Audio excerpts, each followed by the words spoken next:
pada kesempatan kali ini, Yomel akan memberikan sedikit pembelajaran kepada sahabat basket sekalian terkait dengan bed occupancy ratio atau yang kita kenal dengan BOR, dan juga nanti ada average length of stay atau yang bisa dikenal dengan AFLOS. Nah, apa yang kita pelajari dari BOR dan AFLOS ini sahabat basket sekalian? Jadi di video kali ini, Yomel akan menjabarkan kepada sahabat basket sekalian bagaimana cara sederhana untuk menghitung BOR dan AFLOS yang sering keluar dalam soal logical analysis, terutama pada lulusan profesional di Indonesia. Nah, sebelumnya masuk ke penjelasan lebih detailnya, sahabat sekalian, silahkan klik tombol subscribe terlebih dahulu untuk mendukung channel YouTube Upscape Indonesia untuk menjadi lebih baik lagi ke depannya. Baik sahabat sekalian, langsung saja kita masuk ke penjabaran terkait dengan bed occupancy ratio atau yang familiar kita sebut dengan BOR. Nah, dia akan menjelaskan kepada sahabat sekalian gimana cara simple untuk menghitung BOR yang sering keluar pada saat BOR. Nah, sahabat sekalian, sebelum kita masuk ke formula dasarnya penghitungan BOR, kita ingin menyampaikan kepada sahabat sekalian. Jadi yang dimaksud dengan BOR itu sahabat sekalian merupakan angka persentase pemakaian jumlah tempat tidur di rumah sakit tersebut. Biasanya indikator BOR ini itu juga dibagi-bagi berdasarkan ruangan-ruangan tergantung kebutuhan dari rumah sakit dan stakeholder dari rumah sakit tersebut. Nah, sahabat sekalian, standar ideal BOR menurut referensi Deadcast tahun 2005 itu adalah di angka 60 sampai 85%. Jadi itu adalah rentang ideal dari nilai BOR. Nah, sekarang Yomel akan masuk ke penjabaran formula dasar penghitungan BOR. Jadi sahabat sekalian, formula dasar penghitungan BOR itu ada 3 indikator yang terikat di dalamnya. Indikator yang pertama itu kita sebut dengan jumlah hari rawatan. Jumlah hari rawatan.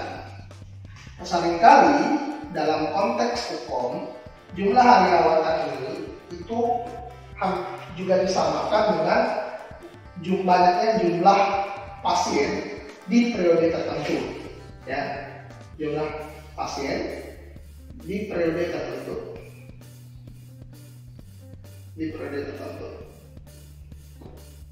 Nah, demikian sahabat sekalian. Jadi untuk indikator yang pertama adalah jumlah hari rawatan, atau bisa kita samakan dengan jumlah pasien pada suatu periode tertentu. Nah, indikator kita yang kedua itu adalah jumlah tempat tidur. Jumlah tempat tidur atau bed yang aktif. Garis bawahi di bagian yang aktif ya, sahabat sekalian. Jadi jumlah tempat tidur yang akan kita hitung dalam formula BOR itu adalah jumlah tempat tidur yang aktif atau jumlah tempat tidur yang tidak rusak. Kemudian selanjutnya itu adalah jumlah periode harinya, jumlah hari dalam suatu periode,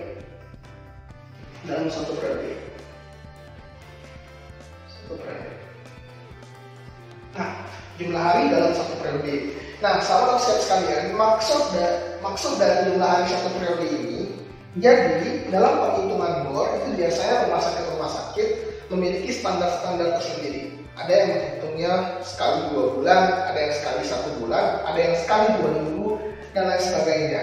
Nah, maksud dari jumlah hari dalam satu periode tersebut adalah ketika menghitungnya 2 minggu, otomatis jumlah hari yang kita masukkan itu adalah 14 hari. Kalau menghitungnya 1 bulan, kita hitung di bulan apa itu ingin dicari. Misal kalau ini bulan Februari, otomatis 28 atau 29 hari. Atau kalau di bulan Januari, otomatis jumlah harinya adalah 31 hari. Demikian sahabat sekalian. Nah, sahabat sekalian, 3 indikator ini harus duduk terlebih dahulu. Konsep dasarnya di benak sahabat sekalian sebelum menghitung yang namanya BOR, ya, sebelum menghitung namanya BOR. Nah, sekarang 3 indikator ini akan menjadi dasar pembentukan formula BOR, di mana rumus dasar BOR itu sahabat sekalian sama dengan jumlah hari rawatan dibagi dengan jumlah tempat tidur yang aktif dikali dengan jumlah hari dalam satu periode. Itu formula dasar BOR. Nah, seringkali sahabat Oke sekalian sangat kesulitan untuk menghafal formula ini. Nah, cara gampangnya gimana? Cara gampangnya adalah dengan mensubstitusikan tiga indikator ini dalam wujud huruf. Jadi kalau ini biasanya itu mensubstitusikannya dengan cara A sama dengan jumlah hari rawatan, B sama dengan jumlah tempat tidur yang aktif, dan C sama dengan jumlah hari dalam suatu periode. Demikian ya, jadi kita substitusikan menjadi huruf A, B, dan C. Nah, ketika kita masukkan ke dalam formula, maka kita akan temukan dasarnya adalah A per B kali C kali 100%. Ya, kalau kita terjemahkan dalam konsepnya, BOR sama dengan jumlah hari perawatan per jumlah tempat tidur yang aktif dikali dengan jumlah hari dalam suatu periode dikali dengan 100%. Karena hasil dari BOR itu dalam wujud persentase, ya, sahabat sekalian.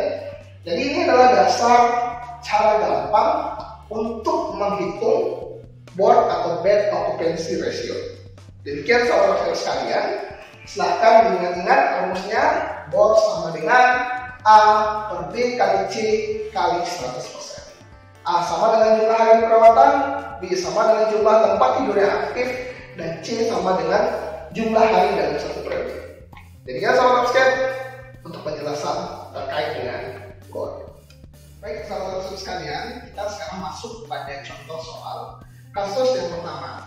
Pada bulan September 2018, di suatu ruang rawat inap rumah sakit terdapat 20 pasien yang dirawat dengan kriteria 10 pasien ketergantungan minimal, 6 pasien ketergantungan parsial, dan 4 pasien dengan ketergantungan total. Dalam ruangan terdapat 44 tempat tidur, namun 4 tempat tidur diantaranya mengalami kerusakan sehingga tidak bisa digunakan. Berapakah bed occupancy rate atau BOR pada bulan September 2018 tersebut? Apakah A 50%, B 55%, C 60%, D 65%, atau E 70%? Nah, sekarang kita coba bahas sama-sama sahabat dan saudara sekalian berkaitan dengan soal yang pertama. Sama dengan bagaimana kita mencari jawaban saat kita di sekolah dasar dulunya. Kalau kita belajar mengenai hitung-hitungan ini, itu kita masuk pada pembagian ada yang disebut dengan diketahui, ditanya, dan dijawab. Nah, sekarang diketahuinya seperti mana yang telah dijelaskan sebelumnya, bahwasanya untuk menyusun formula BOR itu terdiri dari 3 indikator: A jumlah hari perawatan, B jumlah tempat tidur yang aktif, dan C jumlah hari dalam suatu periode tertentu. Nah, sekarang kita coba cari. Untuk A-nya, jumlah hari rawatannya berapa? Nah, sahabat sekalian, pada soal yang pertama ini dijelaskan bahwasanya ada 20 pasien yang dirawat dengan kriteria tertentu. Jadi ada 20 pasien yang dirawat. Namun tidak dijelaskan fluktuasi jumlah pasien. Dalam model atau konsep soal seperti ini, untuk mendapatkan jumlah hari rawatannya, kita bisa mendapatkannya dengan cara mengkalikan jumlah pasien atau jumlah pasien yang tertera tadi dikali dengan jumlah periode harinya. Ya, dikali dengan jumlah periode harinya. Nah, sekarang berapa jumlah periode harinya? Di kasus itu jelaskan bahwasanya jumlah periode hari sama dengan jumlah hari di bulan September tahun 2018. Banyaknya hari di bulan September 2018 itu adalah 30 hari. Sehingga untuk mendapatkan nilai A itu sama dengan 20 dikali 30 sama dengan 600 hari. Itu yang namanya jumlah hari rawatan tadi. Sekarang kita masuk pada elemen yang kedua atau indikator yang kedua, yaitu B. B sama dengan jumlah tempat tidur yang aktif. Di soal tadi dijelaskan sahabat sekalian bahwasanya jumlah tempat tidur yang tersedia di ruangan tersebut adalah 44. Namun 4 diantaranya Sehingga B yang kita dapatkan sama dengan 44 dikurang 4 sama dengan 40 tempat tidur. Jadi ada 40 tempat tidur. Nah, itu yang B-nya. Nah, sekarang yang C-nya, jumlah hari dalam satu periode tertentu. Nah, jumlah hari dalam satu periode tertentu ini, sahabat abstrak sekalian, dalam konteks soal tadi, karena yang ditanya adalah bor pada bulan tersebut, jadi periode tertentunya itu adalah periode yang ditanyakan pada soal. Kalau yang ditanyakan di bulan September, jadi periodenya itu adalah jumlah hari di bulan September tahun 2018. Dan jumlah hari di bulan September itu, sahabat abstrak sekalian, adalah 30 hari. Ya, di bulan September sama dengan 30 hari. Nah, ketika kita sudah mendapatkan 3 indikator tadi, A sama dengan 600 hari, B sama dengan 40 tempat tidur, dan C sama dengan 30 hari, kita tinggal memasukkannya dalam formula dasar tadi, di mana bor sama dengan A per B kali C kali 100%. Ya, ini adalah rumus dasar bor. Kalau kita aplikasikan pada contoh soal, bor sama dengan 600 per 40 kali 30 sama dengan 600 dibagi 1200.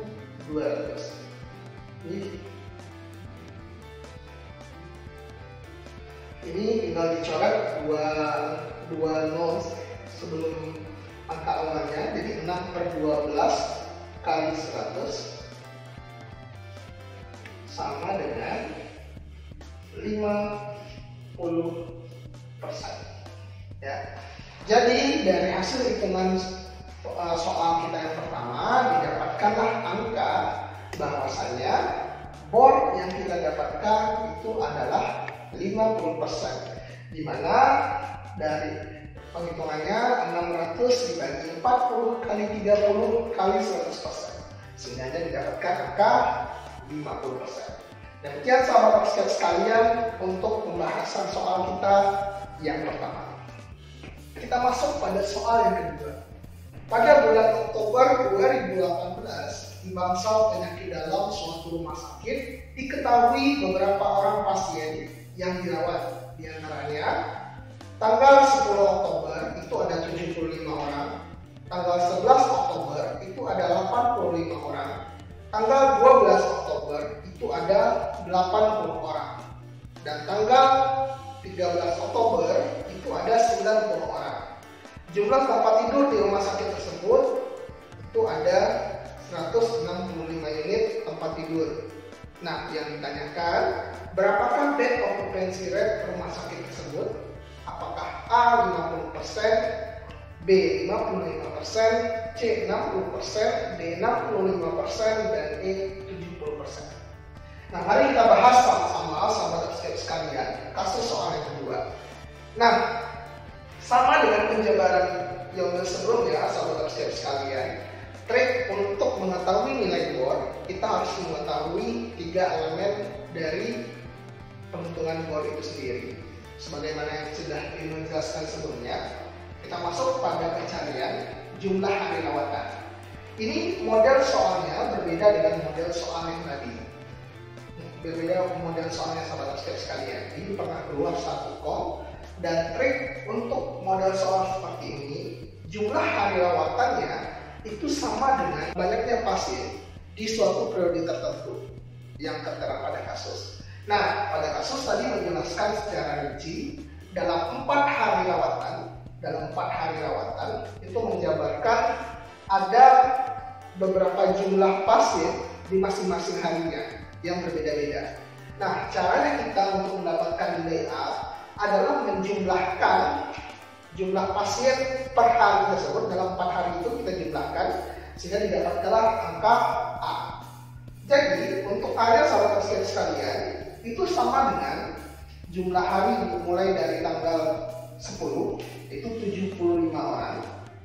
75 orang ditambah dengan di tanggal 11 itu ada 85 orang. Di tanggal 12 itu ada 80 orang. Dan di tanggal 13 Oktober itu ada 90 orang. Sehingga kalau dijumlahkan totalnya adalah 330 orang. Jadi ini juga sama dengan jumlah hari rawatan ya. Jumlah hari rawatan. Jadi ada 330 orang atau 330 hari. Nah, sekarang berapa jumlah tempat tidur yang aktifnya? Kalau pada kasus itu jelas sekali sahabat sekalian, itu diterangkan bahwasanya jumlah tempat tidurnya adalah 165 tempat tidur, ya. 165 tempat tidur yang ada di rumah sakit tersebut. Tidak ada pengecohnya di soal ini, jumlah tempat tidur yang mengalami kerusakan. Jadi jumlahnya 165. Nah, sekarang berapa jumlah periode harinya? Nah, kalau di soal sebelumnya tadi itu dijelaskan bahwasanya yang ditanyakannya adalah periode hari di suatu bulan. Namun di kasus ini itu sudah dijelaskan dengan detail bahwasanya jumlah periode harinya itu adalah 4 hari.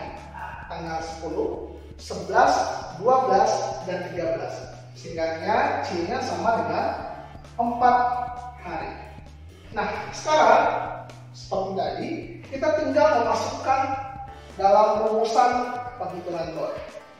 BOR sama dengan A per B kali C kali 100%. Sehingga kita tinggal masukkan 330 dibagi 165 dikali 4 kali 100%. 330 bagi 165 sama dengan 2/4 kali 100% sama dengan 50%. Sehingga didapatkanlah angka atau nilai BOR pada kasus soal yang kedua itu adalah 50%. Demikian sahabat sekalian terkait pembahasan soal kedua. Nah, sahabat sekalian, kita lanjut ke materi berikutnya, itu berkaitan dengan average length of stay atau yang kita kenal dengan AFLOS. Nah, kalau BOR, kita berbicara BOR tadi berbicara mengenai persentase pemakaian tempat tidur. Sekarang average length of stay ini itu diartikan sebagai jumlah lamanya pasien dirawat di suatu ruangan atau dalam konteks misalnya di suatu rumah sakit. Ya, jadi AFLOS itu adalah jumlah lamanya pasien dirawat. Nah, standar ideal dari nilai AFLOS ini menurut referensi Debkes tahun 2005 itu adalah di angka 6 sampai 9 hari. Ya, jadi itu adalah standar ideal dari AFLOS. Nah, untuk rumusnya sangat gampang sekali formula untuk menghitung AFLOS ini. Namun berbeda dengan BOR tadi.